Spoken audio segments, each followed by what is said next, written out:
Not having enough employees can actually be cost prohibitive Oh also. yeah, for sure. Just ask Matt. Hey, it's Brett Chittum with Lawrence Systems, and I'm here with. Jason Slagle from CMWR joining you today from Kalahari in beautiful, cloudy, cold Sandusky, Ohio. Yes, yes, and this is Business Technicalities. What are you doing in Kalahari, man? I am here for Code Mash. It is a actually developer conference. It has a little bit of an ops track, but I'm actually speaking about reverse engineering on Thursday. So Oh, I'm here for the week. that sounds exciting. Reverse engineering. I wish I was more technical to understand what that totally means. Yeah, it'll be a good discussion. The talk is pretty much done. I have to run through my demos and practice them a couple of times, but other than that, I'm good to go. Awesome, awesome, awesome. Well, I was thinking a lot about this, what we're going to talk about today, and KPIs, and I guess really just pose the question: Do do KPIs equal employee happiness? I think they can. I think employees very much appreciate understanding how they're being measured. Hmm. I know my employees do. I don't know about your employees. They are happiest when they know the guidelines, boundaries, and rules that are in place that I use to judge whether or not they're effective. They don't have to guess then. They can know whether or not they're doing a good job. I agree. Like KPI.org, and I'm going to read this directly from there. Is the KPIs are a critical, quantifiable indicator of progress towards an intended result. Today I learned there's a KPI.org. Yes, KPI.org. And there I was kind of I've read through their site before, and a lot of information on what truly why do we do KPIs and things like that. I think in business it's important to we talked about goals before, and we've talked about setting 1 year, 5 year, 10 year goals. And how do you know where you're at in those goals without some type of measurement? Yeah, I think almost every week this comes up, but being a traction shop, like we Hmm. use EOS and, we have to develop scorecards. We have a business scorecard. Some of the departments have scorecards. That's probably the one spot where we're not fully implemented is I don't have scorecards for every department. But most people have a measure that they're judged by. Well, I think it's human nature to have structure, right? We fail without some type of structure of some sort. Yep. We, Yeah, it's interesting. In the past, I've had employees that have definitely, if you tell them they have to do X, they do X and no more than X, right? mhm. So there's a flip side of that too, that KPIs become this crutch that sometimes employees use to, do what I would consider to be the bare minimum. The Right. end result of that is I just adjust the KPI instead of being a minimum. I aim it at what I actually wanted to do then, and the end result is the same. Try to game the system games right back if you work for me. Well, you pose an awesome thought there about an employee just doing what they're told to do and nothing more, nothing less, which isn't bad, but nothing more.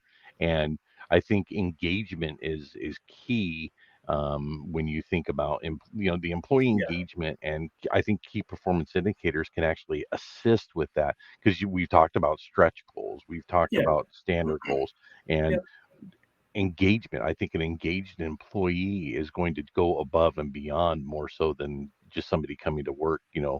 8 to 5, and they walk out and they're done for the day. Yeah, I mean, one of the things we do along those lines is we have bonus structure, right? So Hmm. pretty much all of our employees can get between 5% and 20%, depending on the role of their salary, as a bonus, and it's quarterly. So it's not 20%; it's 20% of that quarter's bonus Okay. or pay quarterly, right? So it's like it's five per it's one and a quarter to 5% of your yearly salary every quarter you can get as a Right. bonus. We base there are three buckets, right? One of them is company financial based or company goal and target KPI based. The second one is department KPI or end goal based, and the third one is Hmm. individual. And usually that one's just goals. But having all of the employees know what the company finance goal is, for instance, and what we're aiming to and what the revenue split looks like it definitely engages employees because they're like, well, I am swimming towards that number, and actually, the company number is the only number we'll exceed, right? Right. So if our company makes more than the finance goal, we overpay that piece of the bonus, right? So Hmm. that definitely engages employees to drive, revenue, project closure, closer Hmm. to the end, rework down, right? Like that definitely, I think, has an effect towards engaging employees. I agree. Anytime, not all people, but most are motivated by some sort of reward, right? Yeah, There's got to be a reward at the end. Some people want money, some people want items and things. I hmm, know in the past, at the end of the year, we've done bonuses where, hey, you get this much and you can order this much tech equipment. You have this bucket to use, and whatever you buy in that bucket is all yours in tech equipment, or just cash payouts. Um, I think that anytime you structure something for somebody to actually achieve and perform and overperform, I think is where you start to make a difference within your organization. You run things well. I've spoken with a lot of people that work with you, and you seem to do things really well. And I haven't seen an unhappy face in your organization ever, I think. yeah. It's I mean, we're kind of the sum of our experiences, and I've tried to adapt and take the best parts of the previous places I've worked, and I'm like, man, that bonus structure worked really well. Let's pull that Hmm. in, right? Like Yeah. that peer-to-peer bonus. That's another thing we have is a peer-to-peer bonus system where people can give themselves money that they can redeem for gift cards and stuff. That worked really well at a place I was at. That place you got cheesy prizes, right? Right. But like the ability to give somebody a little bit of a 5-10 bucks because they helped you out that day. That's an awesome thing to be able to do. Uh, Right. so let's make this relevant to somebody that doesn't have KPIs yet. What do you measure for? I'm gonna pick on you totally because I'm gonna try to extract some value from you here. Oh What do you no. track Oh on the no. sales side? Well, tracking on the sales side, well, obviously you want to look at the size of Yeah, the business you're doing in that yeah, respect. So like I'm working right now currently with a client where they're in Rockford, Illinois. They are looking for us to build a whole network and also install that network. So there's a number of things I have to look at is what's our margin? So, how do I sit there if I get a $200,000 deal, yeah, but we only make 5 grand on it? Is that a good indicator of my performance? No, it's not, right? My performance and some of the things I look at is margin. How much of that margin? Because it's not margin isn't nearly profit, right? Margin goes to helping to assist in future projects, right? In yeah. future employee growth. So I look at margin as one of my key indicators of how I'm doing. Um, I know that I'll exceed goals and stuff like that, but I also set goals for myself. I know when I first started working with Tom, looked at our MSP stack, and I looked at our MSP size, and I said we're going to double that by the end of the year. We did. We actually more than doubled it, and then we increased it even more so as the next year went on to where we're about 3 times where we were at when I first came in, and Yep. that's a small thing. And actually, our MSP portion is probably the smallest part of our business, right? We do a lot of other things with Yeah. network engineering, but I look at where I want to be and look at the growth aspect on the MSP side, on the structured cabling side, on the network engineering, the storage solution side, and then I go, okay, where are we at to that? And I'm looking almost at a weekly basis. I have a um, an appointment that comes up every morning that says, hey, look at weekly quoting, look at weekly invoicing, look at weekly billing, and see how that works. And I'm always looking at those numbers to see where we're at. And that's kind of on my end of what I do. I don't know if I'm answering your question correctly. Yeah, yeah, you are. I mean, margin's a good one, Hmm.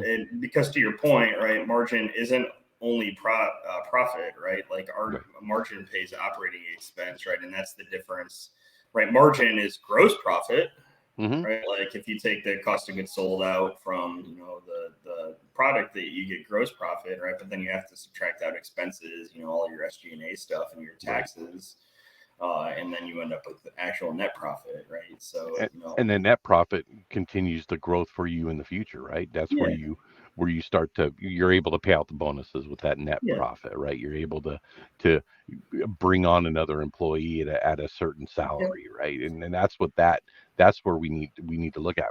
The other thing is this year we brought on two new people. yep, And we were able to do that based off net profit and yeah. increasing the margin. So, So we use we've over the years gathered data from multiple sources. Like mhm, trying to learn from people smarter than us, Service right. Leadership, Bear McKinley, a couple of Hmm. others, and right. So we target like a 17% net profit. But as far as hiring, you just brought that up. I'll give a good metric that we use here. We hold service salaries to 33% of services revenue, right? So Okay. we will hire, and that drives our hiring decisions, right? If the service salaries are sitting at 25, 28, or I don't know, 22%, like they might be right now because we messed up the calculations and delayed hiring, then we're looking to hire. If they're 31, 33, 35%, then you're like, we need to drive more revenue. Right. And I've found that that number actually fairly accurately represents, if you're being efficient, Mhm. the amount of bodies you actually need to do the work. Right, right. No, I totally agree. And our models are a little different in how Yeah. we run things on the MSP side and what you do. And we've learned a lot from you in building what we're at where we're at today. Um, that's an interesting way to look at that because I mean, if you bring somebody on, you're looking at what their increase to the revenue is going to be, right? Yeah, yeah. And I mean, that backs into, right, KPI wise, you back into hourly billing rates and everything from those Hmm. values, right? So it's like, what hourly, if my average tech cost is X, right? And I use Hmm. unburdened rate here, right? I don't use taxes. I don't use Right. insurance. I use unburdened rate. Yep. Uh, if tech X, if the average tech cost is X, what revenue do I need to, or what Hmm. cost or price do I need to charge to be at 80% utilization, or I'll call it 70, 65, 70% utilization, when we get to that 33%, right? So Right. if all of those people bill out their requisite number of hours, then we should be, if I can hit 70% utilization with everybody, right, and that Hmm. includes recurring revenue and all that other stuff, it counts as burdened Right. time, then I need enough revenue to hire another one, right? Right. So we kind of back into that number doing that. Because not having enough employees can actually be cost prohibitive as well. Oh yeah, for sure, for sure. Just ask Matt how that's been going for a little bit here. He's Hmm. finally we hired it, actually just hired a new dispatcher and moved the dispatcher over to a help desk role because the dispatcher really wanted to be help desk, and so we hired a new Oh, dispatcher named Erica. She's wonderful. She's killing it so far. nice. And we've moved as of the first of the year, Andrew over to a full help desk role. So everyone's happier. That's He gained cool. another help desk resource, and he's actually, I think, this week interviewing, phone screening to hire another help desk resource. We actually got so far. I messed up our so inside baseball. I messed up GL mappings inside of ConnectWise Manage, which is what we use. And because of that, I was putting some revenue in the wrong chart of accounts bucket. So the math I was doing to determine how much revenue the MSP had, they were missing a whole, like basically they were missing all of their time and materials revenue.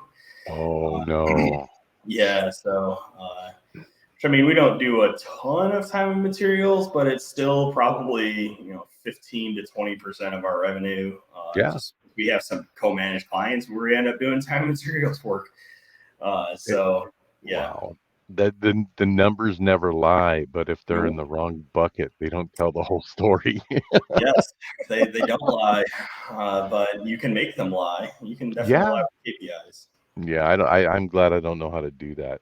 Well, I think, we're at the 15-minute mark. Yeah. Wow. We Yeah. went we Oh, went good. longer today, but I think Yeah. this is a good topic because I think KPIs do equal employee Yeah. happiness in some way, shape, or form because a structure works.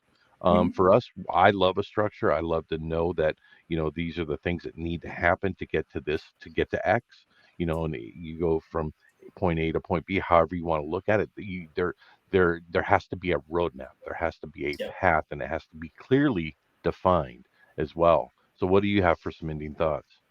Well, I think we should, as part of the resources on this, we should dig up some spots where people new to this can get some sample KPIs that they can use, either come up with them ourselves or link to people smarter than us, and post them somewhere in the show notes. Hmm. I So, mean, I will get the KPI.org. Actually, if you look through their their website, they have a number of things okay. that talk about that. You just type KPIs, and the first page had just a slew of information. So, Yeah. but KPI.org is a good starting point, Yeah. and has some training in there and things. So it'll be a good one, and we'll get that in the show notes definitely. Cool. And then maybe in the future episode, we can talk about how you display those KPIs so you don't have to have a calendar appointment anymore. I love my calendar is my task board, Definitely. really, in a lot of ways. It's kind of a sad thing that I do. All Cool. right. All Okay. right, until next time, you guys have a good one. Yeah. Have a good day. See you later.